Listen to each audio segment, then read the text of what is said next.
zeroth world. Zeroth. Okay. Welcome to Trekkie Tuesdays. This episode is called The Errands of Mercy, for some reason. I liked this episode. So in this episode, we visit Organia, which is, in Cold War parlance, very much a third world. Meaning that it is a place that is technologically not developed and basically defenseless and only useful to the first and second world as a staging area in their grand conflict. At the time that Star Trek was set, of course, the first and second world were the United States and the USSR, and here it is the Federation of Planets and the Klingon Empire, which is being introduced in this. And the big twist is that Organia turns out to be not quite what it seems, and a more sort of zeroth world. Oh, I get it. I'm kind of a big fan of any episode where we realize that the protagonists don't know everything, and I like that we're critical of Kirk. I like those episodes when Kirk kind of learns something and is humbled, which is very necessary because Kirk really needs to be brought down a little bit. This, what are they called, Kirk? Organians. Organians are... Which is ironic, because they're not organic beings, as it turns out. Yes. They are creatures of pure energy. Yeah. So the Organians basically are like, look, humans, don't be violent.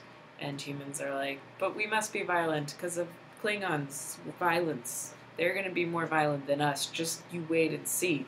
And then the Klingons come and they're like, we want to be violent. Who here can we trust? Ah, the most violent of you. Humans, please be our guide. And then the Organians are like, quick, humans, escape. And now I'm going to make all of your weapons so hot that it's literally too hot to handle. And you cannot... Of course, they get Sulu that way. Yeah, Sulu is too hot to handle, but what else is new? They make all their weapons, like, physically too hot to actually touch, because that's how Organians rule. And they're like, please just get the heck out of here. We tried to explain to you that we're nonviolent. You guys obviously don't understand because you're a little primitive, which of course is like the big reversal because Kirk thought that they were super primitive. Even Spock was like, oh, this... My tricorder reading shows that their technology has not advanced in the past 10,000 years. At all. There's nothing wrong with your tricorder. I think this episode is what TV tropes would call an author's saving throw for Arena, which is in serial fiction where you realize that there was something vastly wrong with an earlier story and you try to fix it with a later story. So Arena, the episode that we were very dismissive of, where where the humans are fighting with the Gorn, and these supposedly advanced beings of pure light intervene to be all non-violent, except they are really not convincingly non-violent at all, and are very, they're very violent in the way they separate them, and violent in the way they try to resolve the matter. This feels a bit more realistic about in its depiction of a non-violent but extremely powerful culture that is, in the end, going to stick to its principles and prevent people from hurting each other, but would really prefer not to get involved. I don't know how to fix it, but it seems a little problematic to me that this alternative paradigm to power and control ultimately asserts itself through power and control.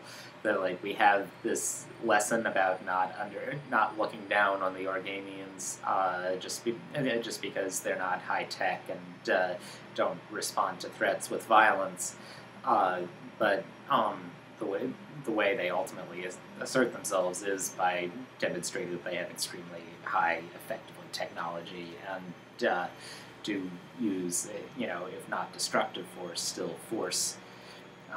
But I'm also missing a few million years of evolution, and I can't envision a better way of dealing with that situation. should mention also that the whole idea of an evolutionary scale and a directionality to evolution is a little off. Evolution is not a continuous process of improvement. It can look to us like that because we prefer being humans to being monkeys, and would prefer being monkeys to anything that evolved into monkeys, but it doesn't always go that way. There are cancers that are descended from dogs. There's evidence that there was an intelligent species that devolved into monkeys at one point on an isolated island. And in the future, there are many paths that our evolution could take through various channels. I feel like at one point they were talking about how, like, oh yes, this culture rates a 2.7 or something. They like gave it a scale, the cultural Richter cultural scale. Yeah. There's good culture and bad culture, and it's a 2. But I think that some of this episode is trying to show, like, there's more than one dimension. Yeah, I don't know. Like, if it's not a simple ordering. It's kind of like, it's all relative, I guess. Like, 0 to 5, and then there's, like, light creatures on the other side of that whole spectrum that didn't even get through the 1 to 5, and the 1 to 5 is kind of a made-up nonsense. Sarah's reaction to the reveal at the end was, they're light monsters! They are light monsters. It was surprising. I mean, I knew something like that was going to happen, but I didn't think that they were going to be made out of light. That was interesting. The sequence where Kirk and Spock are executing a daring plan against all odds, except Spock is constantly calculating the exact odds against their success, and it's over 7,000 to 1. So this seems like a really irrational duo here, because either Spock is vastly overstating the odds against them, or Kirk is being really stupid by going ahead with the plan anyway, and Spock too. If you've calculated that the odds are 7,000 to 1 against your success at something, you should not do that thing. That thing is not going to work. That's what 7,000 to 1 means. It means you are going to fail.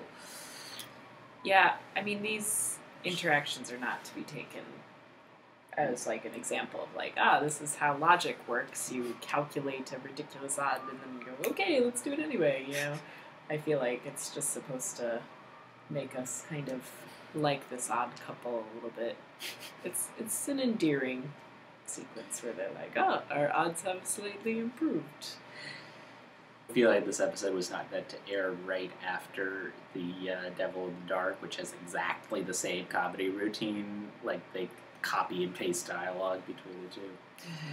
But it's still funny. It's still cute. It doesn't really make any sense, though. Why does Spock say these things and then do them anyway? I feel like he either doesn't believe it, or he's just saying it to kind of poke at Kirk and be like, irrational being. Maybe Spock is a light monster too, and he's just sort of going with the flow to learn about this primitive species called humans. You do get that vibe sometimes, yeah. I don't know, we meet Klingons. Yep, for the very first time, Klingons, they're Klingons on the starboard bow. They look a lot different. Yeah, they don't have their brow ridges or anything, and there's been a fantastic amount of work actually to explain the varying appearance of the Klingons throughout the series. So in the prequel series, they do have the brow ridges. Then in the original series, they don't, and then in Next Generation and everything further on, they do. And Enterprise eventually explains that yes, there was a biological process by which the Klingons started off looking not like humans, then started looking like humans, and then stopped looking like humans again. Which if you're going to address it at all, yeah, just embrace the ridiculousness. I'm on board with that. I also like that they had the moment where the Organians prophesy that humans and Klingons are going to be working together in the future, and then that totally happens when the series is revived 20 years later. That's wonderful. Sort of as before, the Klingons are stand-ins for the Russians and the USSR, and in fact, the U.S. and the now former USSR have formed an uneasy alliance in the 90s and started and relations have started to thaw. So it's sort of tracked real life politics, which makes me wonder what the role of the Klingons would be if we started a new series now.